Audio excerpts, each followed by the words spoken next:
Olá, minha querida, olá, meu querido. Então, inicio a exposição sobre espiritualidade como arte.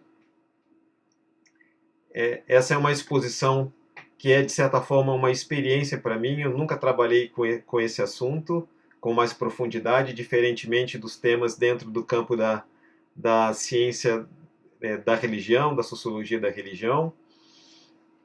Mas, dadas minhas pesquisas mais recentes, ou por meio das pesquisas mais recentes, eu deparei com ideias muito interessantes que me fizeram elaborar essa reflexão em que eu, eu percebo, vejo, eu visualizo a espiritualidade como uma espécie de arte. E eu considerei, então, já importante testar essa ideia numa comunicação, e correndo, é claro, os riscos da novidade para mim mesmo. Quando eu tive um período de vida na Alemanha, houve uma ocasião em que eu fiquei na casa de um amigo húngaro. Ele tinha viajado, ele pediu para que eu cuidasse da casa dele, e lá eu encontrei um livro, uma coleção de livros do poeta alemão Heinrich Heine, e escolhi um daqueles volumes daquela coleção e fui fazer uma viagem de trem pela Alemanha. Eu comecei a ler um daqueles textos, diferentes textos dentro daquele volume. Eu não lembro de quase mais nada do que eu li ali, mas uma ideia, e apenas uma ideia, não me fugiu da mente, desde quando eu conheci essa ideia, lendo aquele livro. Eu acho que eu li essa ideia, conheci essa ideia numa estação de trem, esperando um trem chegar. E naquele texto, a ideia que constava ali era de que na arte sacra medieval católica, a sensualidade foi usada a favor da espiritualidade. Então, o Heinrich Heine estava com isso dizendo que toda a sensibilidade concreta, a sensualidade das formas, a sensualidade das cores, sensualidade no sentido daquilo que apela para os sentidos. Então, eu posso inclusive falar melhor sobre a sensorialidade. A sensorialidade atraída, né, pelas formas, pelas cores, pelos contornos, né, pelos objetos então de arte. Podemos pensar nas estátuas, nas pinturas, né, a Pietà, né, aquela estátua bela, né, da Nossa Senhora com Jesus morto no seu colo, todas as fantásticas pinturas de Michelangelo na Capela Sistina, lá em Roma. Então, toda essa grande arte, com seu poder de sensualidade, de atração, né, de provocação da sensorialidade, tudo isso serviu à espiritualidade, serviu para dar evidência para a espiritualidade. Então, desde quando eu li essa ideia de Heine, eu até depois procurei esse livro para eu mesmo comprar, mas eu não encontrei esse livro, não sei o que aconteceu, mas foi uma ideia que me marcou. Que ideia fantástica pensar nisso, né? Como que houve uma situação na história em que a arte serviu à espiritualidade. Isso é interessante de se colocar, porque essa relação entre arte e religião é uma relação que pode ser estudada ao longo do tempo, e ela tem diferentes estados, diferentes qualidades dessa relação. Tanto uma relação harmônica quanto uma relação tensa. Quando a arte foi desenvolvida dentro de uma religiosidade mágica, essa relação sempre foi uma relação tranquila. Mas quando surgiram religiões que faziam questão da moralidade, faziam questão da ética, nem sempre essa relação foi uma relação tranquila. Justamente em razão do apelo que a arte faz para a sensorialidade. E uma vez que algumas religiões, né, se preocupam, né, com esses apelos para o corpo, então a relação com a arte também foi, em alguns casos, uma relação tensa. Se a gente entra num templo hoje, num templo protestante, nós não vamos encontrar muitas pinturas e estátuas. Há uma razão teológica, uma razão dogmática para isso. E por isso os protestantes vão se dedicar mais à música, porque é uma arte menos sensorial no sentido do apelo aos olhos. E há muitas questões mesmo em relação à música ali dentro do protestantismo. Já quando a gente entra num templo católico, nenhum problema, justamente pela razão que eu disse, porque o catolicismo elaborou essa forma, como disse Heine, de fazer a sensualidade servir à espiritualidade. Então, bem, posto isso, eu quero, porém, fazer uma extensão do conceito de arte. Então, arte, nessa exposição, pode ser pensada como essa manipulação das formas para provocar uma expressão emocional naquele que contempla a arte, né? O artista mesmo, ele trabalha a sua arte com cálculo, com pensamento, com plano, mas ele quer provocar uma emocionalidade naquele que conhece a sua arte, naquele que depara diante da sua arte, naquele que capta a sua arte, né?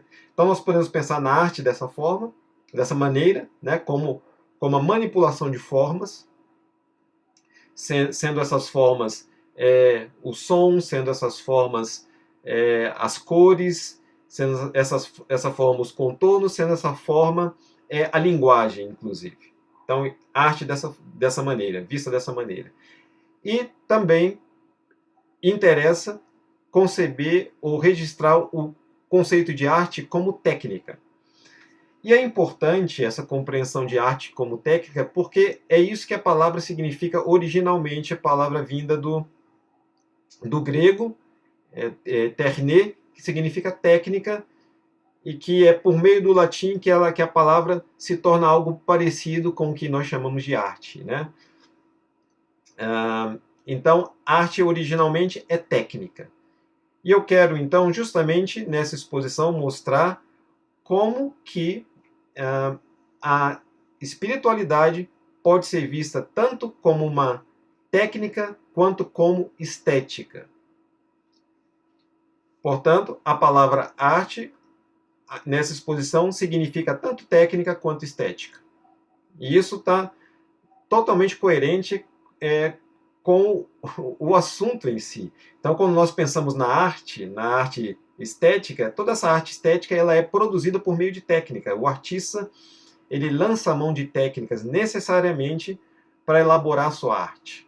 E essa técnica, é claro, é misturada, essa técnica é temperada pela personalidade do próprio artista.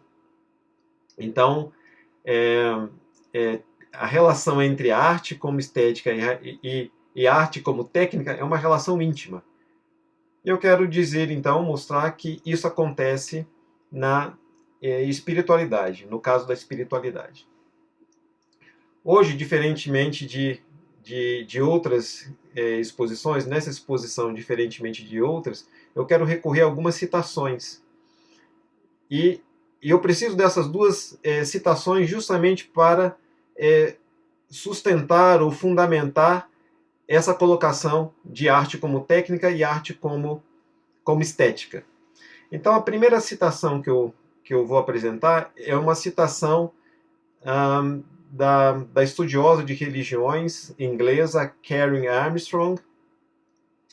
Citação essa que eu retirei do livro A Grande Transformação, que trata exatamente daquilo que eu já expus da era axial, esse período de criação religiosa, e primeiramente espiritual e depois religiosa, do primeiro milênio antes da era cristã. Conhecida por algumas figuras como profetas do Antigo Testamento, Confúcio e até mesmo por filósofos gregos socráticos.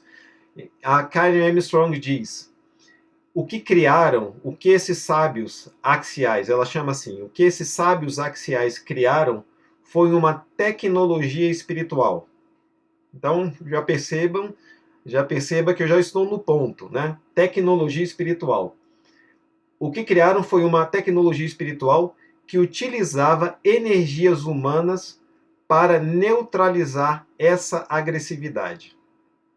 Essa agressividade é a agressividade que se tornou crescente na história humana, naquele primeiro milênio, uma vez que ali várias técnicas de violência, de guerra, foram aperfeiçoadas. Como, por exemplo, a técnica da cavalgadura. Usar um cavalo não mais para apenas se deslocar, mas um cavalo como um artefato de guerra. Né? Então, para fazer incursões de guerras mais rápidas. Depois isso foi desenvolvido ainda mais pela técnica de se lançar uma flecha do arco montado no cavalo. A gente pode imaginar as possibilidades de violência, de agressão e de letalidade que isso provocava. Alguns filmes já nos ajudam a ter visão disso. Então, naquela época de crescente agressividade, aqueles sábios axiais se preocuparam com essa agressividade e começaram a pensar numa forma de deter essa agressividade, de trazer uma espécie de mansidão, uma mansidão calculada, projetada para combater ou reter essa agressividade, não apenas no campo social, mas essa agressividade em si mesmo que eles percebiam mais evidente naquele contexto. Então a Karen Armstrong fala de uma tecnologia espiritual. E tecnologia nada mais é que um sistema de técnicas que adquire diferentes formas. Hoje a gente fala em tecnologia, a gente pensa só em recursos eletrônicos ou mecânicos, né? O nosso carro, meio de transporte sofisticados, né? Do carro ao avião, nós pensamos nos componentes eletrônicos, especialmente o da computação, que está tanto num computador de mesa quanto no celular, e por aí vai. Mas a tecnologia vai muito além disso. Né? A manipulação de uma informação e a aplicação dessa informação na busca de um resultado prático, isso já é uma tecnologia. Então eu posso aplicar uma tecnologia sem nenhum componente mecânico e eletrônico. Só para exagerar nessa exemplificação, o fogo controlado é uma tecnologia. Mesmo o fogo, quando ele era mantido, sem que o homem soubesse iniciar o fogo, mas como ele era mantido e usado para defesa, para iluminação e para o cozimento, o fogo já era uma tecnologia. Quando o homem domina a criação do fogo, a geração do fogo, então aumenta o seu poder tecnológico. Então, a tecnologia é o domínio de técnicas dentro de um sistema, um conjunto de regras dentro de um sistema para se atingir a eficácia, uma determinada eficácia. E essa tecnologia é formada por técnicas. Né? Então, a espiritualidade, Karen Armstrong fala da espiritualidade como uma tecnologia espiritual. Né? A religiosidade da era axial como uma espiritualidade técnica, né? Como uma tecnologia espiritual. Essa é a primeira citação. Com isso, eu já sustento a ideia da espiritualidade como técnica. E a outra citação eu retiro de um texto, de um ensaio de Oscar Wilde, onde ele fala da crítica de arte como arte. Então, não é só o artista, né, que faz arte, mas o crítico da arte também faz arte. Esse é o tema do ensaio dele. Oscar Wilde é um escritor irlandês muito famoso, considerado um segundo Shakespeare, que morreu em 1900. E ele, então, escreve num texto as seguintes linhas. Duas artes são mais elevadas, que são as artes supremas. A vida e a perfeita expressão da vida, que é a literatura. Então, Oscar Wilde considera a literatura como a grande arte, e isso é mais bem visto, mais bem percebido dentro da poesia, como diz a Hannah Arendt, a poesia é a arte que menos parece coisa. Então, um quadro é uma coisa, uma estátua é uma coisa, por exemplo, mas a música e a poesia, ela diz, são as expressões de arte que menos parecem coisa. Então, a literatura, como diz o Oscar Wilde. Mas Oscar Wilde diz que, ao lado da literatura como uma arte suprema, há também a vida. E essa ideia é uma ideia sensacional, né? A ideia de que a vida vivida, ela pode ter uma qualidade estética. Em outra exposição eu vou me aprofundar bastante nisso. Há ideias muito valiosas nisso. Mas o Oscar Wilde, ele já, nesse mesmo texto, ele já aponta como exemplo concreto dessa vida como arte suprema, o exemplo dos santos. E quando eu me aprofundar nisso, em uma outra exposição, eu vou falar justamente de Jesus como sendo essa vida que se expressa esteticamente. Mas já está aí, né? Eu já anuncio aí o exemplo concreto que demonstra, que manifesta essa afirmação de Oscar Wilde de que a vida é uma arte suprema. Então, com isso, eu corroboro as duas ideias de arte como técnica, na ideia de que existe uma espiritualidade, uma tecnologia espiritual. Então, espiritualidade como arte é sustentada assim, com a tecnologia espiritual da era axial, e arte como estética, considerando que a própria vida é uma expressão suprema de arte ao lado da literatura, conforme Oscar Wilde. E de que forma se pode ver a tecnologia espiritual da era axial? Então, a era axial estabelece justamente algumas regras de procedimento para se fazer da vida da vida espiritual, né, da espiritualidade, uma técnica. Então, essas técnicas começam a partir de duas ideias fundamentais. A primeira ideia é a ideia da autocrítica. Então, para os sábios axiais, é fundamental nessa espiritualidade que o indivíduo seja capaz de olhar para si mesmo e ver a verdade do que ele é. Especialmente a verdade dos seus defeitos, né? Do que nós chamamos de defeitos, a verdade das suas limitações, a verdade, inclusive, da sua vulnerabilidade, a verdade da do seu descontrole também.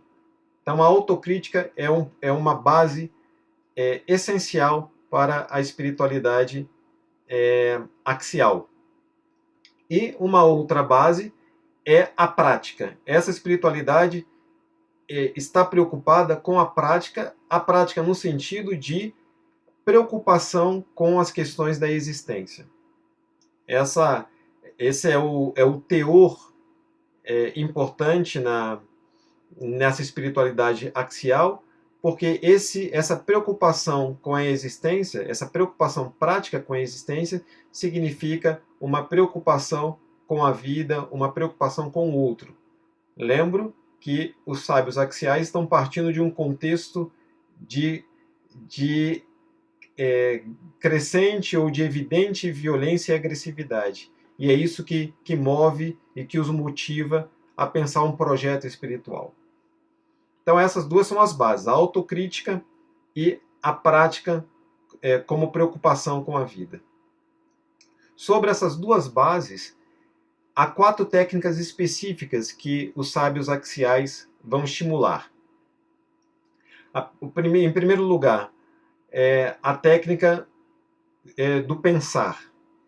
Tanto no sentido de pensar, de por meio do pensamento, buscar os significados para a existência, buscar um sentido para a existência, mas também um pensar como um não pensar, todas aquelas ideias que intoxicam a mente por serem ideias não identificantes, ideias não afinadas nem com a autocrítica, nem afinadas com a preocupação com a vida. Então, o pensamento é uma técnica. A atenção ao pensamento é uma primeira técnica. Quando eu digo isso, eu penso, por exemplo, num princípio da meditação, que é justamente não prender a sua mente em pensamentos, que é a ideia de esvaziar a sua mente de pensamentos, que também é uma forma de exercer ou de trabalhar a concentração. Então, essa é uma técnica de buscar uma quietude mental, né? Esse é um lado que tem a ver com o pensamento no sentido da evitação, da vinculação a pensamentos, deixar que os pensamentos passem, né, para buscar essa quietude mental, mas há os momentos em que nós vivemos nossa vida prática e esses pensamentos vão ser necessários, ou melhor, pensamentos serão necessários para a gente conduzir a nossa ação. Então esses pensamentos devem ser escolhidos. E justamente por falar em escolha dos pensamentos, eu falo sobre a segunda técnica, que é escolher os sentimentos. Sentimento é diferente de emoção. Emoção é uma reação corporal que nós temos diante de uma situação. Então, às vezes, nós ouvimos alguma coisa de alguém que nos incomoda e aquilo nos altera, nos deixa com raiva, por exemplo. Então, nosso corpo se tensiona, nossa respiração muda, a voz fica trêmula. Todas essas manifestações corporais estimuladas por uma determinada situação, mas também estimuladas justamente por pensamentos que nós temos, lembrar, por exemplo, de uma pessoa que nós perdemos, que faleceu, a gente começa a chorar. Isso, de novo, é uma manifestação corporal. Então, essas manifestações corporais, elas evidenciam aquilo que pode ser chamado de emoção. A partir desse programa corporal que é a emoção, a gente, que às vezes não são nem conscientes, são imediatos, a gente manifesta corporalmente essas emoções, mas a partir disso a gente identifica sentimentos. Poxa, por que hoje eu estou me sentindo amargurado? Aí eu penso, foi tal situação que me provocou. Por que eu estou me sentindo mal, na verdade? Aquela situação, a partir daquela situação eu comecei a me sentir assim. Então eu estou amargurado. Então eu me torno consciente de um determinado estado emocional, e esse estado emocional é mais bem chamado, então, de um sentimento. Então, eu tenho consciência dos sentimentos, e eu não tenho consciência das emoções. As emoções são reações imediatas do meu corpo. Essas reações me levam à identificação consciente de um sentimento. E o que eu quero dizer com isso, com essa explicação, é dizer que esses sentimentos podem ser alimentados ou afastados, não alimentados. Eles podem ser alimentados ou desnutridos, né? E isso é uma escolha. E, de novo, isso está dentro dessa técnica espiritual, né? Não alimentar sentimentos que são sentimentos negativos, sentimentos que vão embotar a mente, como raiva, ódio, e até a depender uma adesão irrefletida a alguma coisa, alguma ideia, né? Paixões, eu quero chamar. Então, esses sentimentos alimentados, eles podem obstruir, vamos dizer assim, o pensamento edificante. Então, é importante fazer escolhas em relação aos sentimentos, deixar que sentimentos passem e alimentar sentimentos que possam ser edificantes tanto para si, né, para o próprio coração, para a própria reflexão e para o outro também. Então, o sentimento também é um campo de escolha, e a atenção a isso, né, como algo que se nutre ou se desnutre, é também uma expressão de técnica espiritual. A terceira técnica, o falar, né? E como eu estou tentando já mostrar, o falar também é acompanhado pela técnica de não falar. Há algumas religiosidades que levam isso tão a sério ou levaram isso tão a sério que criaram a figura do silenciário. Talvez você já tenha conhecido isso, que é aquela figura religiosa, geralmente monges, que decidem fazer o chamado voto do silêncio. São silenciários. E por quê? Qual é o fundamento de não se falar? É para não incorrer no risco do falar. O risco das palavras torpes, o risco das palavras agressivas, o risco das palavras ofensivas e violentas. Né? Não existe só o abuso físico, né, da violência física, mas o abuso verbal também. Então, certas religiosidades criaram essa forma extrema de lidar com esses riscos da fala e pensaram não falar nada.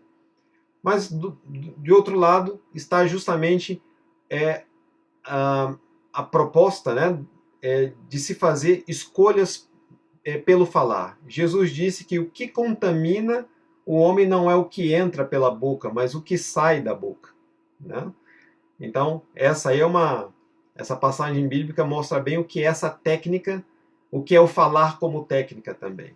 Então, estar atento para o que pensa e para o não pensar, estar atento para o que sente e o não sentir, estar atento para o que fala e o não falar também. E, por fim, a última técnica é a técnica do agir. Esse agir, eu prefiro explicá-lo como um disciplinar-se. Porque, às vezes, esse agir também vai significar o não agir.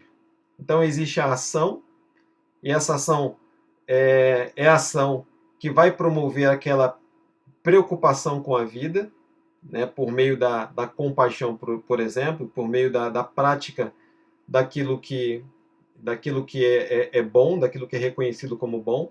Né? E é importante nesse ponto dizer que o que orienta a ação é aquilo que a religiosidade axial chamou de regra de ouro, ou seja, eu valorizar o eu do outro como eu valorizo o meu eu, ou fazer para o outro aquilo que eu gostaria que o outro fizesse para mim, ou não fazer para o outro aquilo que eu não gostaria que ele fizesse para mim. Então, essa regra de ouro orienta a ação. Mas, como eu disse, ao lado da ação, há também a inação. E a principal ideia da inação é a não preocupação com os resultados, o não apego, melhor dizendo, aos resultados da ação. Ficar livre dos resultados da ação. Agir, mas não se prender ao resultado, porque esse resultado pode não vir. Né? Essa inação é justamente o estado de liberdade espiritual. Fazer porque é o meu papel fazer. Fazer porque é o meu caminho fazer. Não fazer porque eu vou ter o ganho do resultado. Então, esse é um princípio muito sofisticado de espiritualidade. Né? Fazer o bem não porque eu vou receber algo em troca desse bem. Mas, de novo, eu quero também interpretar essa ação e a inação dentro de um contexto de autodisciplina. Né? Porque mesmo quando um adepto da contemplação mística se senta para fazer sua meditação, aquilo também estaria dentro desse campo que eu estou chamando de disciplina. Aquilo é uma disciplina mental, igualmente. E é interessante lembrar que o termo yoga, que é um termo da tradição védica, que hoje nós conhecemos yoga como uma prática física, né? O yoga é originalmente, na tradição védica, uma disciplina da mente, controlar os estados da mente. Isso que é yoga em primeiro lugar e originalmente. Né? E faz parte, né, dessa tradição do yoga a própria meditação, como nós conhecemos, esse esvaziamento da mente, buscar essa quietude mental. Então essa é uma grande expressão de autodisciplina que esses sábios axiais desenvolveram. Então, com isso eu apresento eu mostro como que essa espiritualidade axial, ela é uma tecnologia de de controle, então, a ideia de tecnologia nela está embutida a ideia de controle, como que eu controlo a minha conduta, o meu comportamento, tanto psicoemocional quanto o meu comportamento prático, conforme especialmente esses 4 caminhos técnicos. E resta eu apresentar a espiritualidade como estética. A principal expressão da espiritualidade como estética ocorreu em termos culturais, né, para além da exemplificação dessa espiritualidade como técnica em alguns indivíduos, mas a principal expressão cultural da espiritualidade como técnica também ocorreu no primeiro milênio antes da era cristã, no mundo grego. A tragédia grega, né, manifesta, apresentada a nós e eternalizada na dramaturgia grega por Ésquilo, por Sófocles, é essa tragédia grega que traz a mais bem acabada expressão que une a espiritualidade à estética. E de que forma isso acontece? Essa não é uma ideia muito comum, mas eu creio também ser uma ideia consistente. Algo muito importante acontece nessa dramaturgia grega, né, lá do século VI e V a.C. O que essa dramaturgia elabora, o que é muito fundamental, tem 2 aspectos. Essa elaboração da dramaturgia tem 2 aspectos importantes. Em primeiro lugar, essa dramaturgia ela promove o compartilhamento do sofrimento. E mais do que sofrimento, eu quero ampliar essa ideia de sofrimento para para tratar isso como compartilhamento da vulnerabilidade humana. E por ser vulnerável, o ser humano também sofre, né? Mas essa vulnerabilidade é algo mais amplo do que o sofrimento, né? No sentido das limitações humanas, das falhas humanas também, né? Além do próprio sofrimento. Então aquelas peças gregas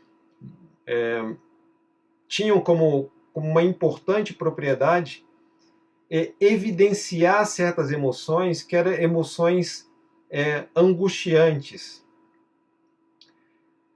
ou emoções muito intensas, e o público, diante daquela expressão, da dramaturgia, daquela expressividade, o público compartilhava daquelas angústias. Então, eu vou dar 2 exemplos disso, né? Então, vamos considerar Édipo Rei, né? A peça de Sófocles, em que Édipo Rei, como ele mesmo diz, ele diz que vai seguir até o fim a trilha do enigma do seu nascimento. Então, ainda que Freud, né, tenha destacado essa peça Édipo Rei para falar, né, do problema da relação do filho com a mãe, né, do incesto, mas o mais importante, o mais essencial naquela peça era a busca da identidade por Édipo Rei. Então, Édipo Rei estava angustiado para saber de onde ele vinha. Então, se você tiver a curiosidade, vale a pena ler essa peça, uma peça muito interessante. E ali a grande questão é essa, a questão da identidade. Então, o público que deparava diante daquela peça, daquela representação, o público também sofria a mesma angústia de Édipo, buscando saber de quem ele era filho, de onde ele provinha. E, de certa forma, o público, como o leitor da peça hoje, pode também ter essa mesma experiência de se perguntar e de atentar para a busca, para a resposta de saber o que eu mesmo sou, o que eu sou diferente daquilo que me fizeram ser, por exemplo, né? O que eu sou diante da vida que eu levo. Será que eu estou vivendo a vida que eu levo? Então, esse é um dos exemplos, né, da tragédia grega, da dramaturgia, gerando essa, essa experiência emocional, essa experiência sentimental. E um outro exemplo, também encontrado numa grande dramaturgia, que é o exemplo que vem de Hamlet, o Príncipe da Dinamarca, que é uma peça de Shakespeare. E há um momento icônico para esse tema, dentro dessa peça, em que Hamlet, querendo provocar aquele que ele sabia ser, né? De certa forma ele sabia ser, também é interessante ler a peça, sabia ser o autor do assassinato de seu pai Hamlet, para provocar esse assassino, para provocar a culpa, né, e a confissão nesse assassino. Hamlet organiza uma peça em que ele manda representar justamente toda a cena do crime. Porque por meio dessa representação ele mobilizaria as emoções do público e especialmente do seu tio e da sua mãe, que estavam envolvidos com a morte de seu pai. Então são dois exemplos de como a dramaturgia, essa alta dramaturgia, essa dramaturgia bem refinada, bem construída, tinha como plano provocar os sentimentos do público e fazer com que houvesse um compartilhamento do sofrimento. Qual a importância disso? Pela sensação, também pela percepção do sofrimento e pelo compartilhamento do sofrimento, pelo compartilhamento da consciência da vulnerabilidade, que se abre o caminho da empatia. Então, quanto mais afinado eu estiver com a minha vulnerabilidade, mais eu posso considerar a vulnerabilidade do outro. E aí se faz a empatia. Então, essa é um pilar da tragédia grega. E o outro pilar da tragédia grega é que essa expressividade, né, da situação psicoemocional dos personagens também levava o público a ter sensibilidade, a afinar a sensibilidade em relação à sua própria interioridade. Então a tragédia grega evidencia a emocionalidade, né? Ela destaca certas emoções para que o público possa ter contato com isso, e a tragédia grega sensibiliza o público para o olhar para dentro, né, para pensar o próprio eu, para perceber a interioridade. Então, quando Édipo está angustiado buscando a sua identidade, então ele está dentro do seu mundo mental, perguntando sobre si mesmo, olhando para si mesmo. E o público também tem essa experiência de olhar para si mesmo. Então, essas são duas importantes bases da tragédia grega. E com isso, eu demonstro como que esses dois pilares sustentam a tragédia grega, mas como isso serve justamente para a espiritualidade, uma vez que a tragédia grega compõe essa tecnologia espiritual da era axial. E vejam, né?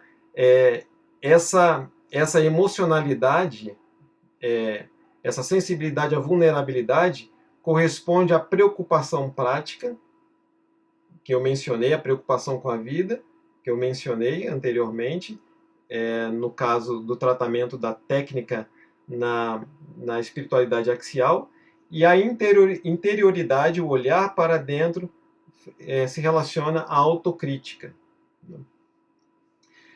E a tragédia grega tinha, então, como uma finalidade produzir a catarse.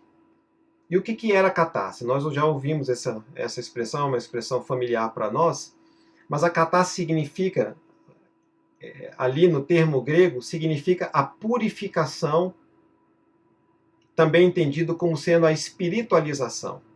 Então, quando o público experimentava aquela emoção, ele experimentava aquela emoção como se fosse numa condição controlada. É como acontece, por exemplo, numa sessão terapêutica. Então não é alguém sofrendo em qualquer momento, em qualquer circunstância, sozinho, perturbado, mas é alguém sofrendo ou tendo contato com a sua vulnerabilidade dentro de uma forma. Na terapia, isso tem o termo em inglês de setting, que é o enquadramento. E, no caso da tragédia, isso acontece ali no enquadramento da dramaturgia, no enquadramento teatral. Então, essa experiência de sofrimento, de dor, de vulnerabilidade, ali, daquela maneira, com foco em determinadas emoções, leva o público a, de alguma forma, expressar também, ou expelir de si, né, daí essa ideia de catarse, expelir esse sentimento. E isso gera uma purificação, isso gera uma espiritualização no sentido de uma libertação desse sentimento de angústia. E também pode ocorrer, isso era mais raro, mais raro tanto na tragédia grega quanto em Shakespeare. Shakespeare segue essa linha da tragédia grega, que é pensar as crises, né, da existência, da vida comum. Mas isso também acontece, mas também acontecia, além disso, situações em que sentimentos nobres eram evidenciados e o público poderia ser inspirado por esses sentimentos nobres. Vamos pensar, por exemplo, já que eu não tenho de cabeça um bom exemplo desses sentimentos nobres dentro da dramaturgia da tragédia grega, e por isso a tragédia, né, em Shakespeare também, vamos pensar na própria literatura espiritual. Então, por exemplo, uma parábola de Jesus, ou um dito de Jesus, em que ele diz, por exemplo, que o próximo é aquele com o qual você depara e pode ajudar. E para isso ele conta uma história, conta a parábola do bom samaritano. Então, essa parábola evidencia o sentimento de compaixão, né, numa narrativa muito especial, numa história bem narrada, com uma boa sequência, e isso também é um elemento catártico, né? Não porque nos liberta de um sofrimento, de um sentimento pesado, mas porque justamente nos infla com um sentimento positivo, né? E o termo grego entusiasmo, né, que é uma palavra que nós conhecemos, significa justamente estar cheio de Deus, né? Então também tem aquelas peças que apresentam sentimentos, evidenciam sentimentos que nos inspiram. E eu concluo justamente essa demonstração do aspecto estético da espiritualidade recorrendo a um conceito na tradição védica, num conceito que aparece no Bhagavad Gita, vamos chamar assim, na Bíblia, né, da religiosidade indiana, que é um conceito muito importante que justamente une, não é apenas ali que é esse tipo de concepção, vou chamar de uma concepção, mas a concepção aparece num conceito. Então essa concepção não está apenas no Bhagavad Gita, na religiosidade indiana, mas está inclusive na religiosidade do Oriente Médio, especialmente semita, na Bíblia, por exemplo. E o conceito dessa concepção é o conceito de Bhakti. E o conceito de Bhakti surge ali no Bhagavad Gita justamente para trazer um aspecto sentimental para a religiosidade, no sentido de ampliar a religiosidade para além da disciplina, para além da técnica da disciplina mental, como eu já mencionei. Então a espiritualidade, ela se dá, ou se dava, ali no caso daquela história indiana, se dava por meio dessas técnicas. Então indivíduos virtuosos, são os virtuosos religiosos, eles desenvolveram essas técnicas de autodisciplina, mas com o conceito de Bhakti, surge uma ideia da religiosidade também sendo vivenciada pelo sentimento de amor. E Bhakti vai significar ou dedicação ou um amor, uma busca de Deus. Então, Krishna, que é a personificação divina ali no Bhagavad Gita, ele vai justamente apresentar para a humanidade, mas no seu diálogo com o Arjuna, ele vai apresentar essa forma de se relacionar com Deus, que é pelo coração, né? Pelo sentimento, pelo amor, pela amorosidade. Eu acho importante colocar isso, porque isso também reforça essa relação entre espiritualidade e estética. Então a moral ela é uma espécie de um resultado dessa espiritualidade. Por tanta amorosidade, por tanta compaixão e por tanta empatia, surge um resultado moral. Mas a moralidade, a moral, ela não precisa ser uma preocupação, porque é esse sentimento de amor que vai ajustar o comportamento para nas situações práticas. Então, com isso eu concluo essa exposição, crendo que eu pude sustentar de maneira consistente a ideia de que a espiritualidade é tanto uma técnica, é uma tecnologia, ela pode ser vista como uma tecnologia espiritual, e a espiritualidade também é uma estética que se realiza por meio da experiência emocional, da vulnerabilidade, como um caminho tanto um caminho de interioridade quanto um caminho de empatia também. No mais, eu estou à disposição para algum comentário, para alguma pergunta que vocês queiram fazer nesse momento. O que seria sempre para mim um prazer. Então aqui o Ari já deixou aqui um comentário no Instagram, né? O belo, o agradável aos olhos, a linguagem artística, enfim, é mais uma fonte de atração aos templos. É verdade, né? É interessante esse comentário do Ari, né? Então a arte sacra, né? E sacra tanto, né, na história medieval católica, mas a arte sacra mesmo hoje, né? Eu já tinha citado a situação dos templos protestantes, né? A boa música, né? Ela também é um elemento que atrai e que contribui para essa experiência catártica que eu mencionava anteriormente. Então a pessoa entra num templo e pode querer entrar naquele templo para observar aquelas figuras, tanto pintadas quanto esculpidas.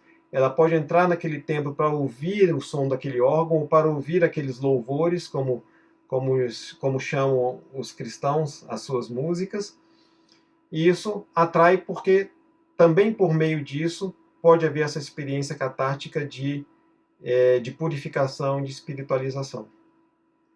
Bom, Ari. E é especial a gente considerar esse uso da arte pela espiritualidade, ou até mesmo, como comento agora, na religião, porque é um uso que prescinde da verdade como na forma de dogma, né? Então você não precisa do ensino, você emociona, né? Você sugere sentimentos e esses sentimentos são capazes de purificar, de espiritualizar, né? De libertar. Então, obrigado ali pelo comentário que também me inspirou a fazer alguns acréscimos. Eu tinha comigo mesmo uma expectativa nessa live num domingo às 10 da manhã, porque, como alguns sabem, eu já tive uma vida de prática religiosa, e naquela época existia a escola dominical, né? No campo protestante existe a escola dominical. Então, domingo se vai para a igreja no mundo protestante, para culto, mas também para a escola dominical. Então, é uma manhã de ensino e aprendizado, né? E eu sempre tive comigo essa associação, né? Dessa live no domingo como sendo a escola dominical. Então, eu gostei de poder ter essa experiência da live de manhã. Queridos, eu acho que nós podemos parar por aqui, dada a extensão do nosso tempo, né? Hoje domingo, dia de almoço especial em alguns lares, né? Então eu acredito que o nosso tempo foi bem aproveitado, que os comentários também foram inspiradores, né? E a qualquer momento vocês podem se dirigir a mim, né, e fazer comentários em relação a essa exposição. Então eu termino essa exposição, agradeço pela atenção e até a próxima. Semana que vem eu também volto com um programa de algumas lives que serão, essas lives serão anunciadas para vocês em tempo. Também muito obrigado, até a próxima.